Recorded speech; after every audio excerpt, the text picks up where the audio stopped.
Әйелі күшті екен. Анда күйеуін түсінеді екен да. Сөйтіп бір күні күйеуінің жағасы қандай помада болып кетті, жағасы. Сөйтті дағыны кіріп бара жатыр екен, әйелі ұстап қапты да, жаным, мына жағаң помада ғой депті. Сөйтті енді күйеуі деп енді бірдеңе тауайын деп жатқан кезде, жарайды қош, сен жаңағы жұмыста жүресің, үйтесің, бүйтесің, жаңағыдай автобуспен барып келіп жүресің, сол автобустың ішінде бір қыздың еріне тиіп кеткен шығар сол жеріңе, мен де бір ойым арам жаққа кетіп қала береді, содан шыға, содан ғой деп өтіп кетті. Сөйтті ертесіне күйеуі келіп жатса, андай женский духидің иісі шығып өтіп бара жатыр дейді да, жаным, тоқташ, үстіңнен женский духидің иісі шығып тұр ғой сенің деп, күйеуі тағы да бүйтіп ыңғайсызданып тұрса, қош, сен ана секретаршаңның қасынан көп жүресің, соның иісі сіңіп қалған шығар, менің де ойым арам әйтеуір деген ғой. Сөйтсе, үшінші күні жаңа күйеуі келе жатыр дейді, женский кофтамен ше. Сөйтті дағыны тоқтатқан ғой, жаным, бірінші күні енді помада дедің, оған үндемедім деп, екінші күні үстің духи сасып келді, оған үндемедім деп, мынауың не енді десе, күйеуі ойланып тұрып, жаным, мен асығыспын, өзің бірдеңе ойлап тауысашы деп ойлады. Ауылда ошақтың басында бір келін жылап отқан ғой. Сөйтті дағыны абысыны көріп қапты оны, көршісінің қасына кепті да, абысы не болды, сонша жылап деген ғой. Сөйтсе айтады дейді, ана жылап отқан, осы үйдің отынан көріп күлінен шығамыз, сонда да енемізден естетініміз ұрыс, күйеуімізден жейтініміз таяқ. Осы қашан өміріміз нормальный болады екен, осы жұрттарға әуесін келеді, көшеден мерседеспен өтіп жатады, көшеден джиппен өтіп жатады. Қашан солардың әйелі сияқты жүреді екенбіз біз деп жылап жатыр дейді. Сөйтіп жаңағаны жұбатқан ғой енді абысыны. Ай сорлау, қойш, олардың да басында мұң қайғы жоқ дейсің ба?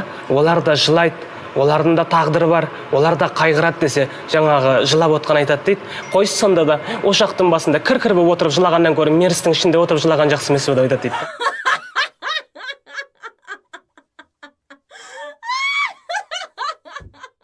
Нивасы бар бір жігіт, жаңадан енді қазір енді праваны сатып алады ғой. Ауылдан картошкасын тиеп болған оқиға. Содан қалаға келіп кіреді, Алматыға келіп кіреді де бірінші светофор бағдаршамға келіп тоқтамай жатып бір джиптің артынан тарс еткізеді. Соң ар жағын үлкен көкем түседі, не болды?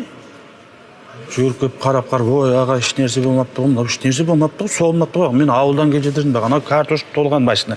Сату керек, базарға бару керек, күн көру керек, кешіріңізші шығады деп. Ой, байқап жүр депті. Екінші света барғанда тағы да ана джипті тарс еткізеді ғой. Тағы ағам шығып, ой, саған не болған, ішіп ағасың ба? Қарап, ой аға, кешіріңізші, мен ішіп ағам жоқ, мен білмеймін, мына қалаға бірінші рет келіп тұрмын. Ой аға, іштеме болмапты ғой, іштеме болмапты ғой деп қараса, действительно іштеме болмапты. Сырып кеткен, аға енді мұны жарайды деп.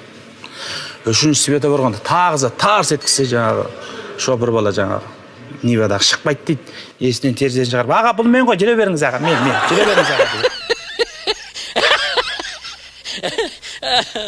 Самолетте ұшып кетіп баратқан ғой самолет. Сөйтсе ішінде бір кісі тұрып, стюардессаны шақырып алып, қатынас, кел бері. Есікті ашып түсем деп айтады дейді. Стюардесс тұрып, аға сіз қызықсыз ба? Біз 11.000 километр биіктікте кетіп бара жатырмыз. Түссеңіз өліп қаласыз, болмайды. Түспейсіз, қызықсыз ба деген ғой. Қарындас, есікті аш, ничего не знаю. Давай, түсем мен деген ғой. Ой, аға сіз неге түсінбейсіз, болмайды деген ғой. Аш деген соң, аш деген ғой. Тұра тұрыңыз онда, мен пилоттан барып сұрап келейін деп айтады. Пилотқа барып, аға, ар жақта бір кісі түсем деп қоймай жатыр. Не істейміз деген ғой. Айтпайсың ба, 11.000 километр биіктікте кетіп бара жатырмыз. Өліп қаласыз, майып болып қаласыз деп айтпайсың ба? Жоқ, түсінбейді, қоймайды. Тұра тұр, басына бинт оралған ба деп айтады. Иә. Екі қолында гипс бар ма? Иә. Аяғында гипс бар, екі қолында балтағы бар ма? Иә. Аша сал бол, постоянно осы жерден түседі деп айтады. Екі әйел күншуақта әңгімелесіп отырған екен, бір әйелден сұрап, осы сен күйеуің аяғы қандай деп. Ай білмеймін, күйеуім аяғы кәдімгідей аяқ. Жоқ, қандай күйеуің аяғы, жылы ма, мұздай ма, суық па десе. Ай кәдімгі аяқ десе, екінші әйел айтады дейді, ойпырмай біздің Құлахметтің аяғы. Қысы жазы сұп-суық мұздай болып жүреді депті.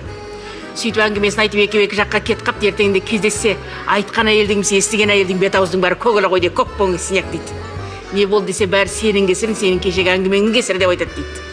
Ай не болып қалды соншама десе, қайдан білейін түнде күйеуімнің қасына жатып едім, күйеуімнің аяғыма тиіп кетіп еді, тартшы аяғыңды Құлахметтің аяғындай қылмай деп едім. Құлахметтің аяғын қайдан білесің деп быт-шытын шығарды дейді.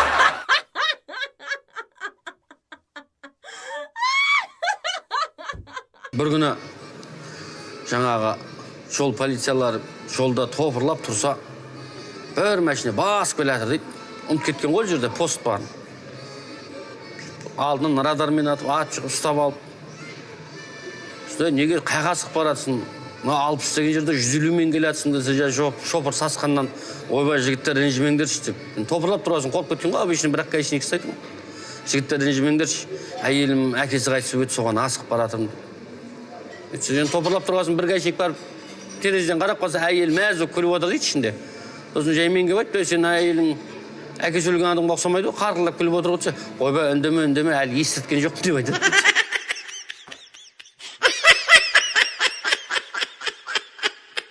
Бір күні есіктің алдында кемпіріме шағалып отыр дейді, күнге қыздырынып отырып, сосын бір уақытта кемпір айтты, шалау, бізде жас болдық, бізде де сезім болды, бізде де махаббат болды, сол бір жас күнімізді бір еске алсақ қалай қарайсың деп.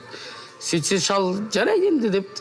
Сол кезде кемпір айтатын көрінеді, шалау, есіңде ма, екеуміз ең алғашқы кездескен кезде сен маған ақырын ғана қолыңды иығыма салып, бүйтіп құшақтағансың, есіңде ме?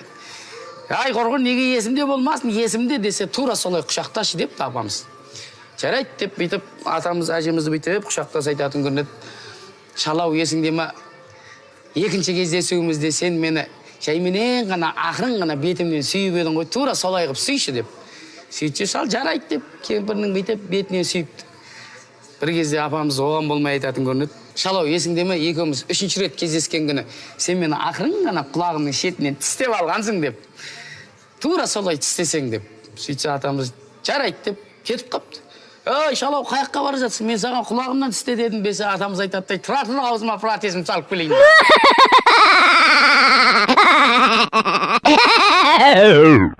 Бір күні ауылдың шалдар жиналып әңгімелесіп отыр дейді, соң айтып отыр дейді. Бір ауылдан балдар әдейі істейді екен да, біреудің түйесін құлағын кесіп алып кетіп қалады, сондай нәрселер істеп жүрген ғой. Сол шалдар айтып отыр дейді, кеше мен бір түйем құлағын кесіп әкетіп қалыпты деп. Сөйтсе бір шал айтып отыр дейді, мен түйемнің екі құлағын кесіп әкетіп қалыпты деп. Тағы бір шал айтып жатыр дейді, мен түйемнің екі өркешін кесіп әкетіп қалыпты деп. Сөйтсе бір шал бүйтіп отырып айтады дейді, ол не де болса бір түйе құрастырып жатқан біреу болды ғой деп. Операциядан кейін ауырып жатқан науқасқа врач келіп айтып жатыр дейді, менің екі жаңалығым бар, біреуі жаман, біреуі жақсы деп. Енді жаманынан бастаңыз деген ғой. Сөйтсе, біз сіздің сау аяғыңызды кесіп тастадық деген ғой. Ал сонда жақсы жаңалығыңыз қандай десе, ауыр аяғыңызды емдеуге болады екен деп айтады.